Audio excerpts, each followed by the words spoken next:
शुभारंभ झालाय, काय भावना आहेत आपल्या? मी अतिशय उत्साही आहे.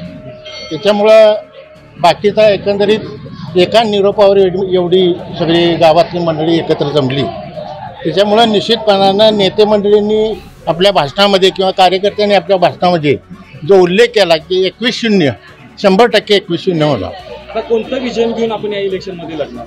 नाही, एकंदरीत विजन जे डोळ्यासमोर घेत असताना या एकंदरीत माझ्या वडिलांच्या कारकिर्दीत जी पाण्याची स्कीम झाली 1982ला, त्या 1982ची जी स्कीम झाली ती आजपर्यंत त्या स्कीममधनं पाणी पुरवठा होतो. सांगण्याचा माझा उद्देश एवढाच आहे. मगाशी आमचे युवा नेते वीरेंद्र मंडलिक बोलले की नवीन पाणी पुरवठा योजना ही माझ्या कारकिर्दीत आम्ही मंजूर केली आणि मंडलिक गटाची ज्यावेळेला सत्ता आली त्यावेळेला ती मंजूर होऊन आली.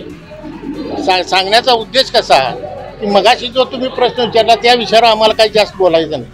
ज्यावेळेला एखाद्या गोष्टीचं विजन आपण आपल्या डोळ्यासमोर ठेवतो तर त्यावेळेला गावच्या विकासाच्या दृष्टीनं अतिशय बारकाईनं विचार करून ते निर्णय घ्यावे लागतात. परंतु हे जे आता पाणी पुरवठा अपुरा होतोय या अपुरा पाणी पुरवठ्याचं काही कारण आहे. उद्याच्या काळामध्ये ती आम्ही दुरुस्त करणार आणि निश्चितपणानं 24/7 पाणी पुरवठा गावाला करणार.